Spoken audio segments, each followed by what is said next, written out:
Hey y'all, it's Jordan or JorWish and welcome to or back to my channel. If you're new here, make sure you hit that subscribe button, and if you're a returning subscriber, hey, what's good? So in today's video, some of my friends from law school are going to be telling us about how they secured their summer jobs and how that whole process was.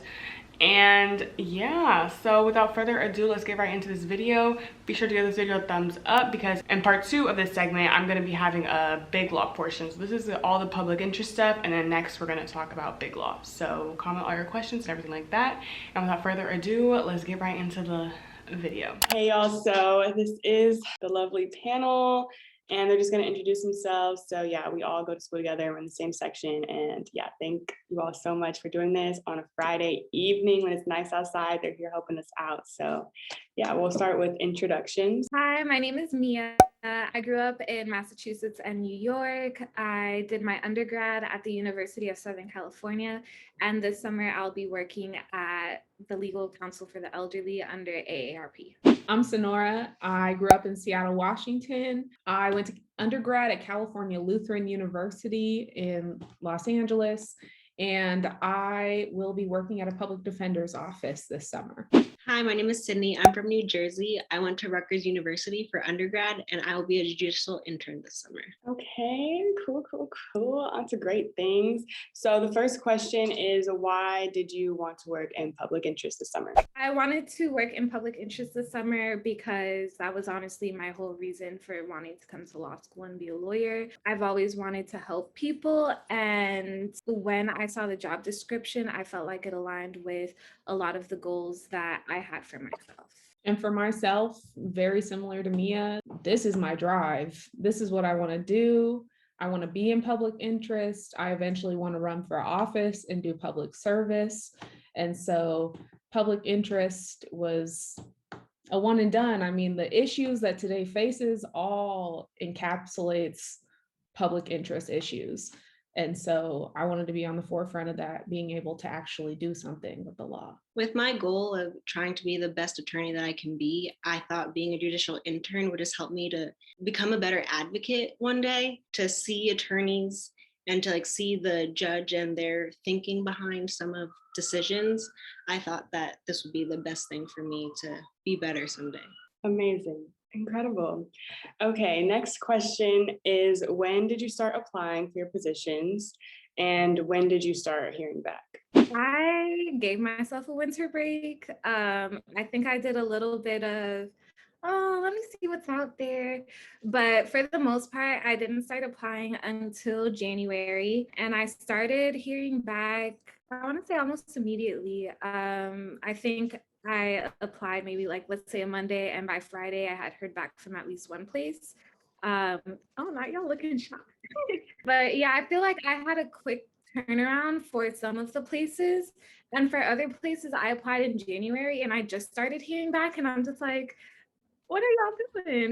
Now I can't even interview because I've accepted a position. Yeah, for me, I'm with you. I started with my break like I was, look, first semester was tough. So let me get my sleep back. Let me get my Netflix back. Let me get my friends back. So I had a goal of applying to at least one job a week during break and at least having my resume in check just to make sure that I was getting things together. And then January, I was probably applying to 5 jobs every week at least. And then it could be anywhere. So the job I actually accepted, it only took them 2 days turnaround to tell me that I had the interview, whereas I'm also still hearing back from jobs I applied to in December.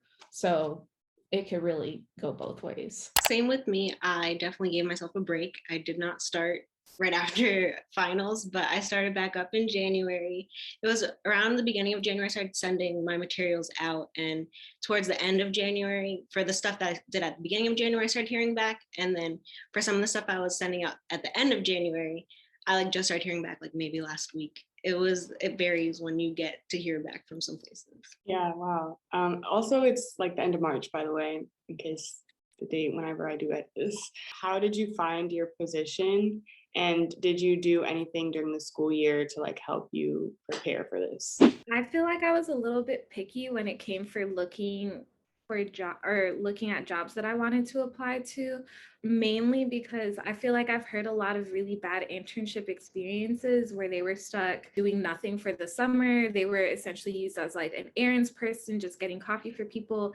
And I was like, I don't want to have that. So I started talking to upperclassmen who gave me like tips on what to look for and places to apply to. The job that I ended up taking, I actually heard from my girlfriend. They applied and they got the job, and then they've referred me. So I guess they were just like, they worked really well. So I got that referral.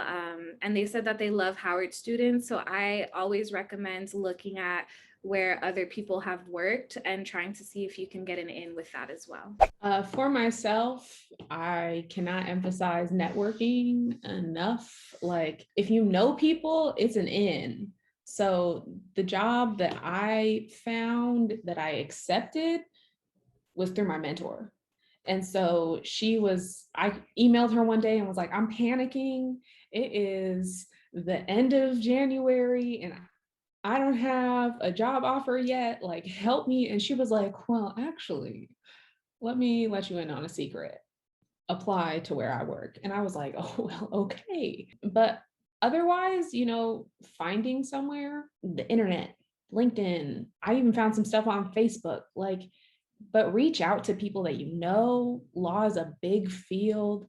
I know for myself, I knew I wanted to do public interest work. So those big firm interest jobs, I knew I wasn't going to make money over the summer. So it wasn't even worth it to really apply to those jobs because I knew my heart wasn't going to be in it. So for me, it was really just finding work through people that I knew I would love to do and that I knew would make an impact. For me, I reached out to alumni, and I also will have to plug Howard Business Law Society. I joined the organization in the fall, and I was given a mentor who is a Hustle alum, and over winter break she told me to apply. And I didn't actually look at the application, and after she told me, probably it was 2 weeks later, and I was like, Sydney, you only have 1 more week to apply for this. And so, but it was for a diversity pipeline program for judicial interns. And so I really appreciated her telling me about that, because otherwise I would have had no idea about this amazing opportunity. So none of y'all use Simplicity? I did go through Simplicity. I set up a meeting with Steve, who was amazing. I feel like talking to her really helped me. Because at first I was like, yeah, public interest. And then she was like, but what? What are you passionate about? What do you want to do? And I feel like that really got me thinking about what I should be applying. And then when I went to Simplicity, I typed in X search term to find jobs that had that description. But no one likes that website. I used Simplicity and I got interviews off of Simplicity and I got offers off of jobs from Simplicity. But at the end of the day, I chose the job at the public defender's office. So I got an interview with an attorney general's office off of Simplicity, which I was like, this would be the opposite. And then I was like, this is not what I want to do. I don't want to put people in jail. But Simplicity is useful and it does lay out things and it keeps your resume for you. And I went to some job fairs off of there. So some public interest job fairs, which were strange in the virtual world, but were also great networking events. So worst case scenario, Simplicity is a great way for you to spread your resume and spread your name around to different organizations, I think. Yeah, Simplicity definitely was helpful with just seeing what's out there for you, because I feel like that helped me to honestly, I would find jobs from Simplicity and then I'd go to Google or I would go to LinkedIn and I would find more opportunities from there. I did get interview opportunities from Simplicity, but it was after the fact. I already accepted my judicial internship. So that was just after the fact. But Simplicity is amazing though. I do think it was extremely helpful. And especially to always just to keep updating your resume. I think it's so important. Seeing one little typo that you may have not seen before when you're doing another application. So it definitely is helpful. How many places did you apply to, and what did the application ask for when you applied? I didn't apply to that many, I don't think. I will say the downside of applying to maybe a bunch all at once is that if you hear back from them all at once and you do your interview and get offers, you can only extend your deadline to accept an offer by so much. So I felt like that maybe hindered my potential like application cycle, but I really only applied to maybe like 15 places, 10, 15, I want to say.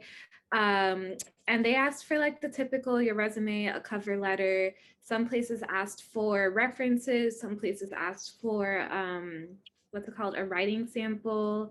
I got asked for I got asked a transcript from some people. I feel like in the public interest realm, not that many people ask for a transcript, but maybe that was just my experience. I just pulled up, so I kept all of my applications in a spreadsheet so I could keep track of who was responding, when I applied, who I applied to. So if I found something on Google, I didn't apply to the same job on Simplicity. I applied to 72 jobs. And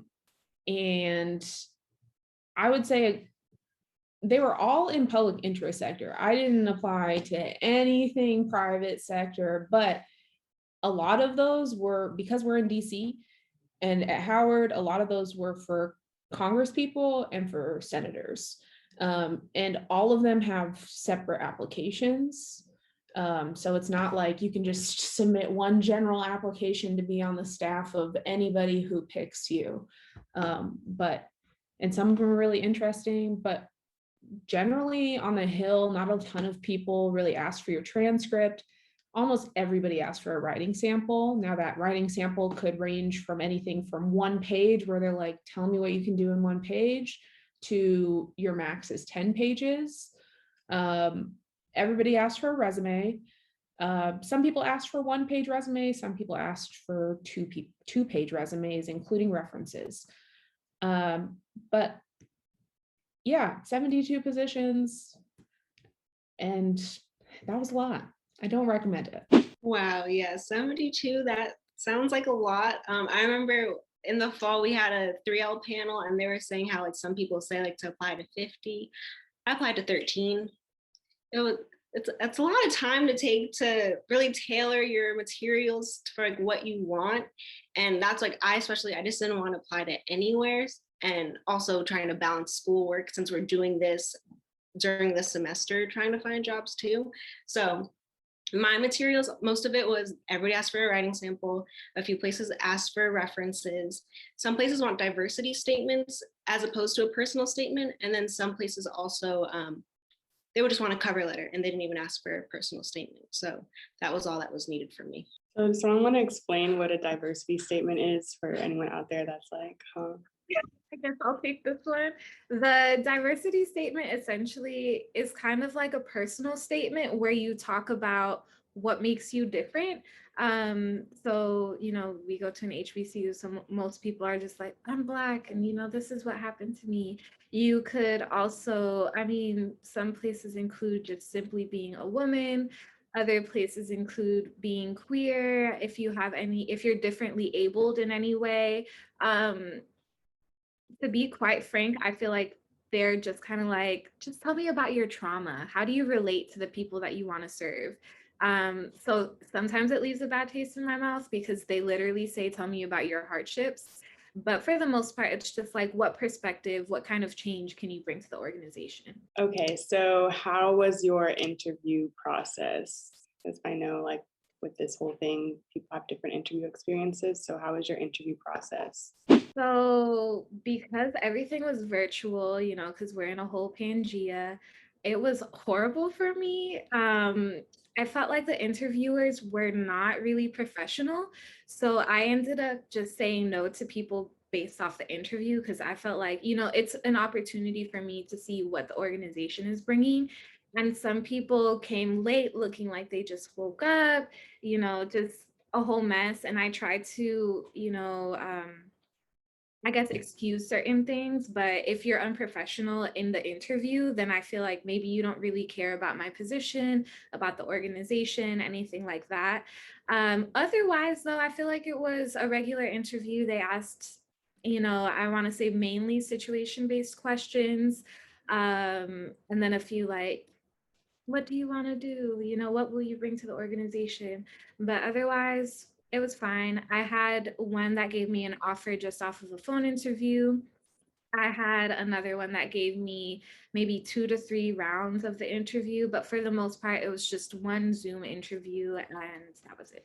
Yeah, for my position, it was the position I accepted at the public defender's office. It was just one interview, but it was quite the interview. For a public defender's office, like there is very limited resources at a public defender's office, like there is in a lot of public interest sector jobs.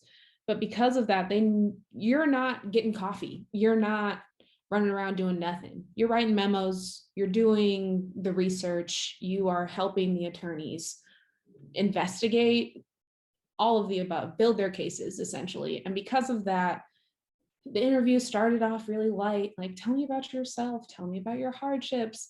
But then it got into hypotheticals. And so, as a 1L who I got lucky because my undergraduate major was criminology.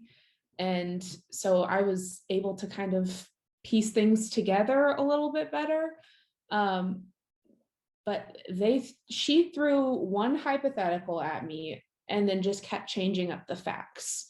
And basically what they want to see is whether or not you like who your loyalties lie to. And so it's always something challenging like that kind of brings in like, do you lie to the court or do you protect your client? And so you kind of have to find balance between the two of those. And so they put you in a rock and a hard place, and it's your job to figure a way out of it that is not going to make the court mad and not going to get you disbarred while still protecting your client. So it was 45 minutes and majority of it was hypotheticals. But other than that, it was hard. Like, I can't tell you I wasn't sweating, that my legs under the table weren't bouncing the entire time. But it was a good interview and it was challenging and thought-provoking. But yeah, it was professional. She was professional. She showed up like ready to go, because for that job especially, there's a ton of people interviewing for it. And so you really have to find something to make them remember you, because they are interviewing 300 people. But yeah, that was my interview process. So I'll talk about 3 different interviews that I had. The first one that I had, it was interesting. It was with, one was for a firm, or someone who was there was represented from a firm. Another person was from a tech company. So it was interesting because having like a panel interview, and it's just like, you should pick me because of these reasons, but you should pick me because of these reasons. And so that was cool, but it was like, it was good because it wasn't confusing at all. I talked to the one person at first and then it switched over to the next person. So that was fine. Because I was very nervous because like, if someone could ask me a question about the firm and then quickly like then the tech company, and it wasn't like that at all. And then, I had 2 different interviews for the judicial internship that I accepted. The first one was with the screener because I applied through a diversity pipeline program. And then so attorneys who volunteer, who are dedicated to diversity and like want to help have more minorities be in chambers, they volunteer to interview students. So first I had one with a woman because she was down in Mississippi. And then the second interview was actually with the law clerks for the judge that I will be interning with this summer. And then that was interesting because the clerks, they were very, very nice. And they really looked at my resume. I was surprised some of the questions that they asked, like they wanted to know me. And especially, I think it was good that I have paralegal experience and understanding that's like, I know what it's like to work and to write and to draft complaints. So they understood that, and especially being at Howard and all of the writing classes that we have and our citation and our research, that definitely worked to my advantage because we learn a lot and it's only going to help us. So I definitely appreciated that. And then the third experience I had was with a judge herself. And that was definitely, I was very intimidated, of course, because like they just like, it's like you just see a judge and it's like they just show excellence and like the respect that like you just give to them automatically. And she was so genuine, and I enjoyed that one a lot. And like she did ask me about like time management and like seeking help, because I think that's a huge thing as interns over the summer. Obviously it's like this is going to be a learning experience, so remembering that you can only ask for help and you can only become better. So that was a good interview as well. Wow, I did not know. Like, I'm learning so much about this. So, wait, did you all do OCIs at all, or it was all just on your own solicitation from these positions? There are fairs, and in those fairs, there's some employers that only hire through those fairs. But for the most part, I looked at other places. And same for everyone else. Yeah. Okay, so how did you balance, like, since you all applied during the semester, how did you balance like class, reading, and applying for jobs? Or did you just say, like, okay, I'm full in for the job? Like, how did you balance that? I think Sonora touched on this earlier, but it wasn't too difficult to apply to the jobs that I was going for, because for the most part, I did the hard work of tailoring my resume. I think I had like a few different resumes prepared for different job types. And then my cover letter as well. I reviewed my writing sample.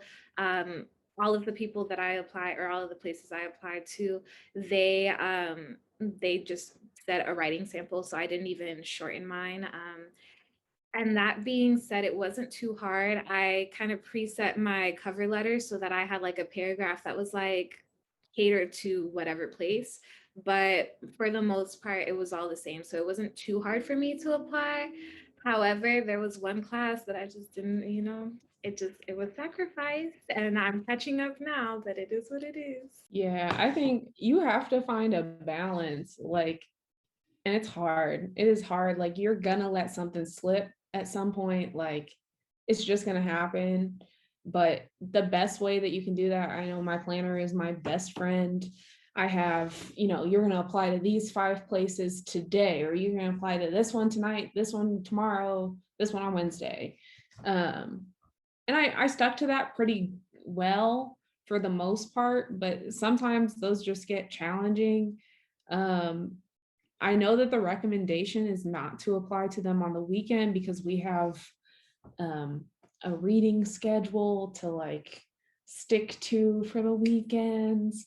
But I'm not gonna lie, like that was my morning activity until like noon. What really for me, because I only applied to public interest stuff, my resume stayed the same for almost everything. It was just my cover letter. And so your cover letter has to change with every application for the most part.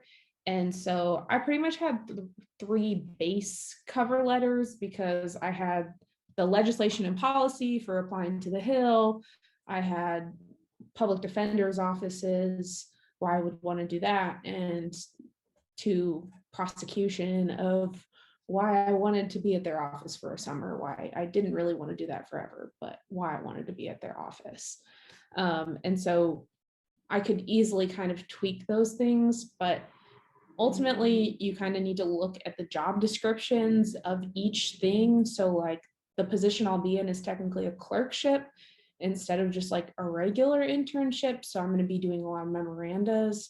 And so if I had just submitted, say, one of the other public defender office internship cover letters that I had, it would have been a little bit different, because they weren't asking for me of like, how would you be prepared to write all of these memorandums and do all this research? They were asking me, how have you worked hard in the past, or tell me about your work experience. So you really have to pay attention to those like niche things. And I would say that was what took me the most time in trying to like focus on. But as far as balancing your time, it's hard. It is not an easy thing, but that's just law school. I think like there's always going to be something you're going to have to balance with your work stuff. For like now it's applying to clinics and applying to jobs for the fall and moot court and law review. Like there's always something you've got to balance. And so there's always something to sacrifice. Just make sure it's not your mental health. I think Mia and Sonora made great points. I think the biggest thing is that for me, it was finding the balance. It is hard for sure. And I think at the beginning of the semester, I was more focused on my job search. So it was like, okay, I have to wake up a little bit earlier now to get my readings done. And it just figuring out, because you can figure it out, and it's just staying on top of your stuff. Because I like to make a to-do list every day, and then it's like, make sure you check stuff off, and then the things you don't check off, well, we got to do that tomorrow. And make sure to check it off, because when it's not checked off, it's like, hey, don't forget about it. So I think that's basically it for me, really. It's just stay on top of your stuff, because it is challenging for sure, because you want to, when you're applying to places, like, to be genuine. I think like firms and like public interest places and organizations and judges can all see that it's like, if you send them something that isn't genuine, if you're not tailoring something to them, it's like, I really want to be here, and it's like, this is my passion, or this is what interests me, and it aligns with what you're interested in and what you're doing. I think that's the biggest thing. So for me, definitely taking the time to make sure that like shined through my materials, and so that took some time. What were things that you looked for when deciding where to work? Because I don't know about you all, but I kind of felt like I'll take anything at a point. Like I didn't go in with like a narrow, okay, this is the position for me, I'm only applying to these types of positions. But so how was it, like, I guess, before you got your offers, and then while you were evaluating, like, what did you look for when you were making that decision? When it came to applying, I applied only to places that were virtual because I didn't want to have to worry about housing. And I really hate the thought of subletting my room. I don't want my roommate to have to deal with that. And also the thought of someone sleeping in my bed is awful. So I said, no, I don't want to have to incur an extra cost. So I only looked for virtual places. I looked for places that had good reviews from interns on Glassdoor. I didn't always find them, but for the most part, I thought they were really helpful because, like I mentioned before, I'm not the one that's going to be getting you coffee. I want something that will help me learn and grow. And I looked for flexibility, specifically in that I wanted to make sure that where I worked, I could somehow tailor a little bit more to my interests. So, like I said before, I'm working at legal counsel for the elderly. And while I really do care about the elderly community, that isn't my number one passion. And they are fortunate enough to have all these different kind of like hubs of things that you can work on. So you can work on housing, you can work on systemic change, you can work on consumer protection. So they had all these different facets, and they ultimately were like, what do you want to do? And I was like, okay, well, if I can pick, like, I'd rather do all these things. And even within the hub, they told me that I was able to specialize in something more. So I'm really passionate about mental health, and they allowed me to find room for that within their organization. When it came to getting multiple offers, I will say that I looked for a place that made me feel comfortable. So someone like in the interview that we really were able to talk, and I didn't feel like, maybe I had to limit myself and who I was as a person. And I looked for if they had maybe like any things that were like a little bonus. So the place that I chose, they were like talking to me, and they're like, yeah, we have you for the summer, but you can stay as long as you want. So if you want to work like during the school year or whatever, and they're paid. So I was like, yes, this is excellent. But I am really sad because one of the positions that I denied, it was literally my career trajectory.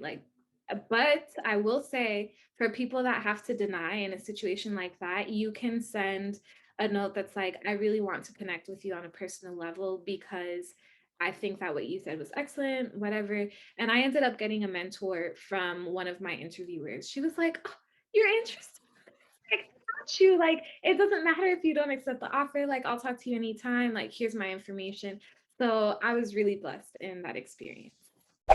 So for me, as far as like looking for something, so I'm in DC right now, but I honestly am pretty open to going wherever.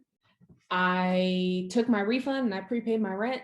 So I could go anywhere, and I have a lot of people I could stay with over the summer in a lot of different areas of the country. So I pretty much just narrowed my geographical job search into places I knew had people I could stay with, free of rent, essentially, because I knew I wasn't going to get paid. I did apply to a few jobs that did have pay, but it was almost like nothing. And so when you do a public interest like a public interest internship, you can apply for funding outside of that. But if you're getting paid anything, the chances of you getting that funding are a lot lower. And so honestly, for me, at a certain point, it was better for me to not have any kind of payment so I could receive funding versus a super low paying internship and not get funding. But because of that, geographically, I was open to really going anywhere, going to Seattle, going to Los Angeles, going to New York, going to DC, going to the middle of the country.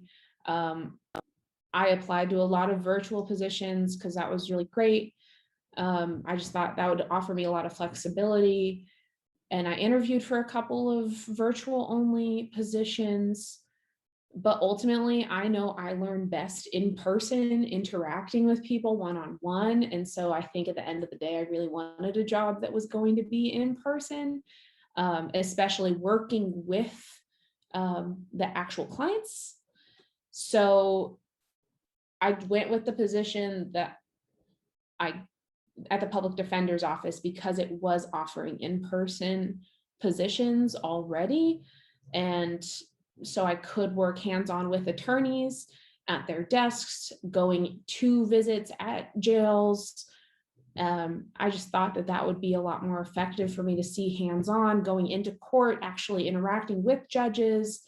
That being said, there's a lot of really great work to be done virtually. I just knew for myself, I was going to get the most out of doing an in-person internship, and I had the ability to do that. As far as also, like I said, didn't apply to any private, just kept it public interest. So I pretty much looked to anything that really had to do with what I cared about. So at some certain point, I was in Simplicity or I was in Google, like jobs that deal with incarceration, jobs that deal with getting Black women jobs, jobs that deal with helping immigrants get free legal counsel. And so, that all has to do with kind of the legal sphere. And so I wasn't really worried about finding something in the legal sphere because everything can really be connected. Like a lot of organizations don't even realize that they could be connected back to the legal sphere. And so there was a lot of emails that I sent out like, hey, do you guys have a legal team? Like it doesn't say that you do, but I would be willing to work for your nonprofit for free this summer if you let me come on your team and work for your attorney. Like, and they come back with like, let me check with our attorney because yeah, that would be really great. So just, I think really important, like, don't do something you hate right off the bat.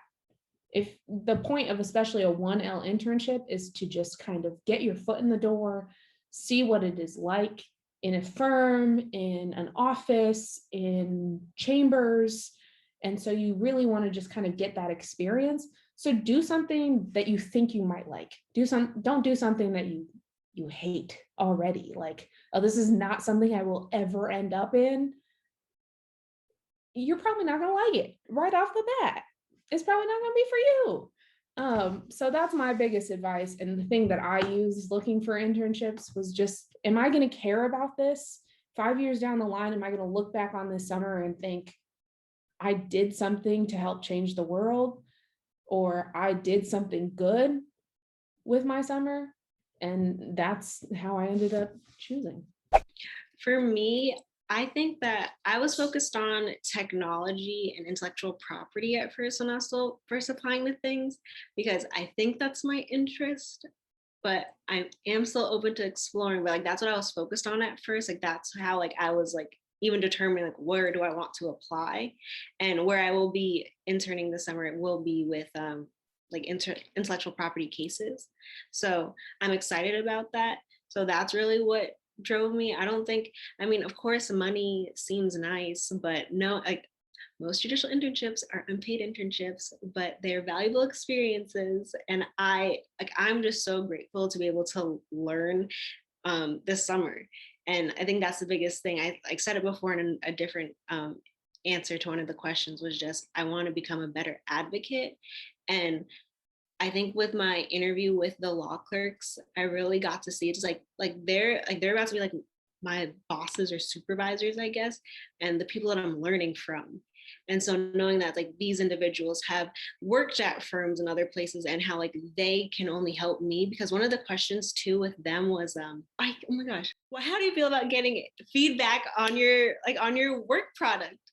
And like as soon as I said it, I was like, I welcome it, because that's the only way it can grow. I was very surprised how that was my answer, but that was honest. It was just like, how else am I supposed to grow? I'm a 1L, and I want to be an amazing attorney someday and be a resource to other, because the law is so complex and I want to help people. So that is just like what, especially specifically for that internship, was like what drew me to them, was just knowing that like they had an interest in me, and they're going to critique my work, and ultimately that will only make me better. And so I can help them, and then they'll help me, and then we can create great work product for the court. And I think that's just an amazing thing, and help people also in the process.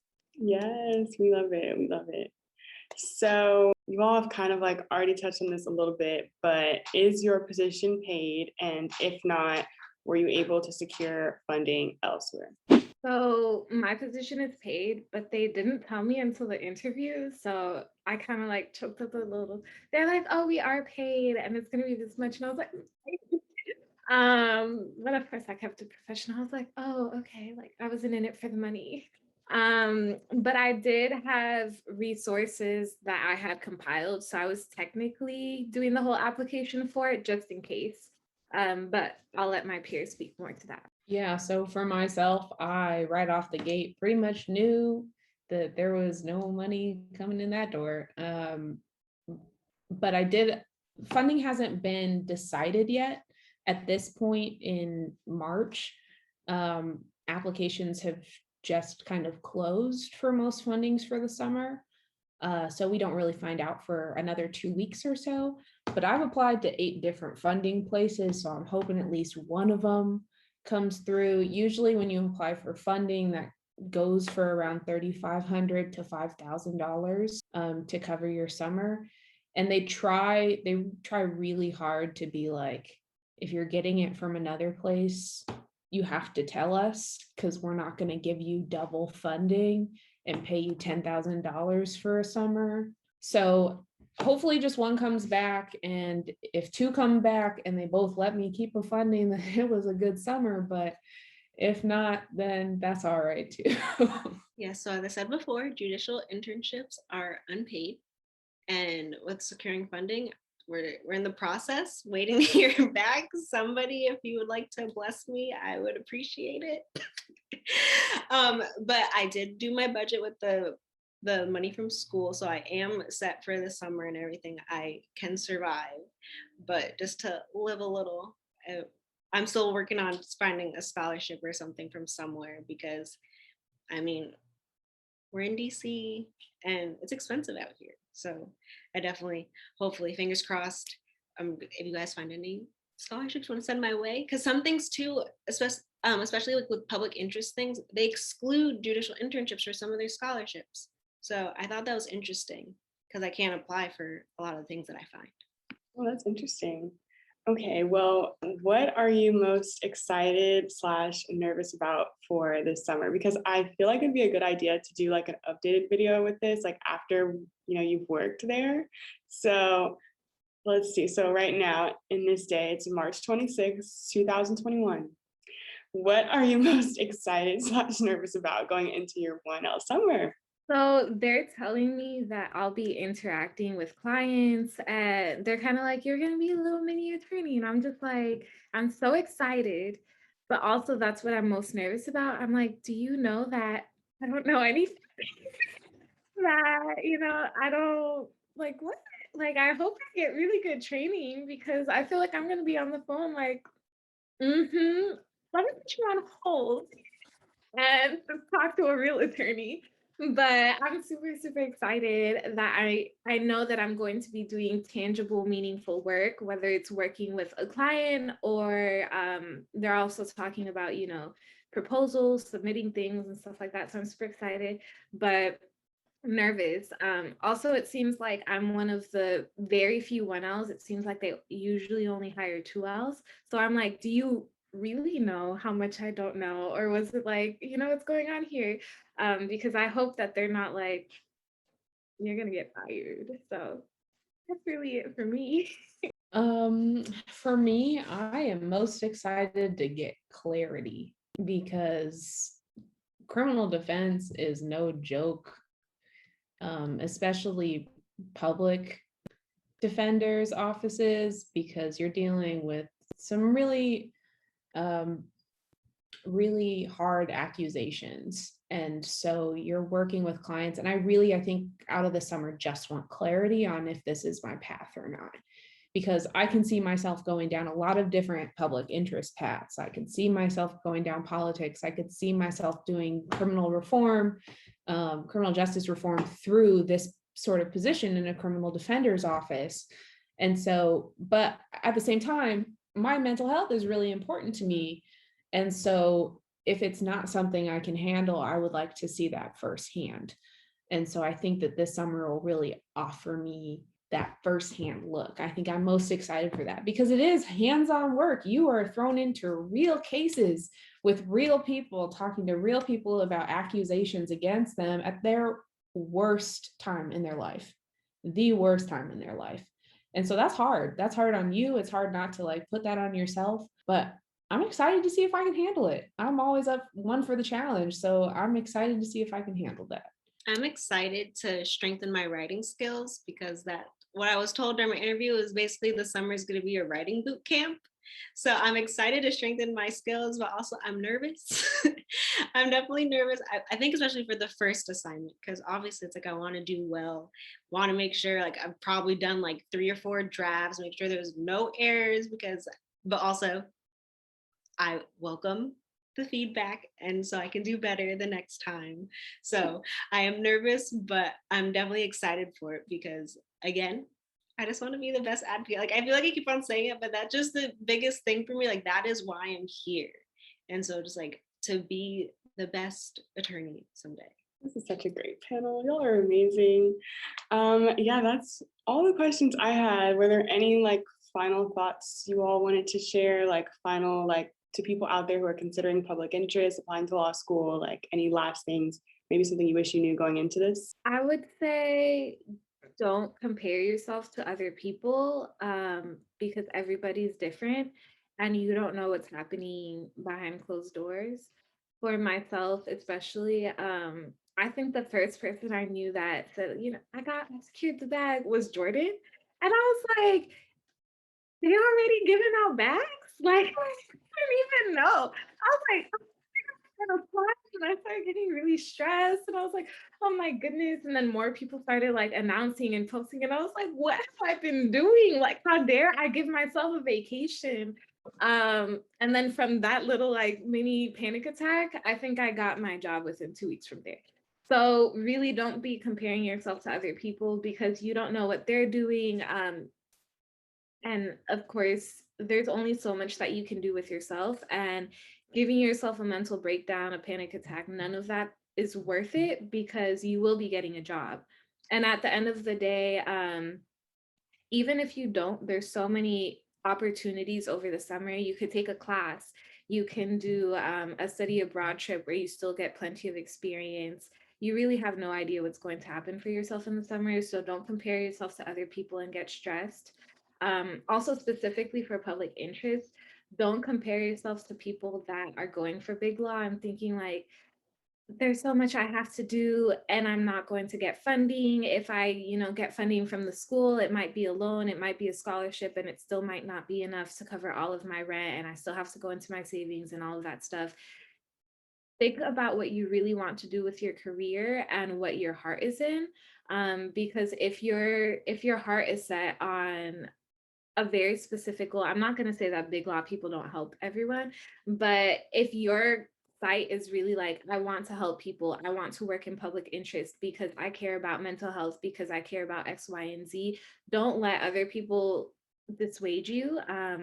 I will say that sometimes in law school, people will look down on public interest and they'll say that you're only doing it because you didn't get good grades or anything like that.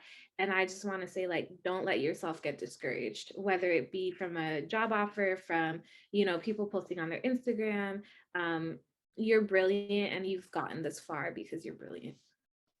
Well, that's a hard act to follow, but I mean, just echoing like general advice and applying to summer positions is remember you're gonna get something. Like something is gonna come your way. So even if it's not the one that you wanted or it's not the one you were dying to get, use those as networking things. Like, but there's always going to be something. Your career services, whether it's at Howard, which is amazing and will find you a job, like whether you like it or not, they're going to find you a position. Somebody's going to find you a job. Somebody, somehow, some way, somehow. It might not be paid, but you're going to have one. And then as far as public interest, like, you have a driver. If you know you want to go into public interest, there is something you want to do. You want to serve your community. And so there is nothing wrong with taking that paid position at a big law firm because you might like it. Like Sidor was saying, like, take care of yourself. Like, if that's what you want to do and you need that money, like, you got it. You can always do pro bono. And these big law firms, they got really good pro bono opportunities. So exactly. Like some people are out here for a summer making 5 figures in a summer. And I could never fathom that. But also there's so many pro bono opportunities. There is something, like, even if it's not through your firm, go volunteer at a homeless shelter once a week. Go volunteer at a COVID clinic once a week. Like, go do something that matters to the world, something that is your cause. And so, like, there's always something to do. There's always something to serve your community, even if you are trying to make those big bucks. And so I just encourage anybody who is even considering public interest, like, if you don't even know what you're going to do, try that big firm or try that public interest route. Like, don't be scared of public interest just because it doesn't get paid necessarily. And some are like what Mia said, surprise, I got paid. I didn't think I was going to, but I got my money. Like, so you never really know. There's always funding, but there's always going to be something. So just follow your heart. Like, I know that's cheesy, but follow your passion, follow what your call in this world is, and you're going to be all right. I'll say to always put your best foot forward and to believe in yourself because you're here for a reason. I think as one else to remember that, like, you are here because, like, people believe in you, and, like, be confident in yourself. You've got yourself this far. Let's keep going. And so I think that for public interest specifically, seeing whether or not it's a judicial internship where it's public interest related, just seeing, like, whatever you like, whatever you want to do, just do what feels best and what will make you better. Like, where do you, like, what's your goal? And then, like, have a plan. It's like, how can I get there? And so follow the plan. And even if it's not straight, you'll get there at some point. And I think that's the biggest thing, to remember that you got this. Just believe in yourself. Excellent advice. Excellent advice. I really have nothing more to add other than, apparently 1L is like the freest summer ever. So that's like the, summer where you can really just explore whatever you want to do. So, but we know we're 1Ls now. So what do we do? Just kidding. Okay, well, yeah, thank you all so much for watching this video and staying tuned to this panel. If you want a part 2 of like a catch up with us sometime in the fall after, it worked and everything, you can give this video a thumbs up and comment below and comment questions you have for like other, the next video. But yeah, thanks so much for watching and I'll see you in the next one.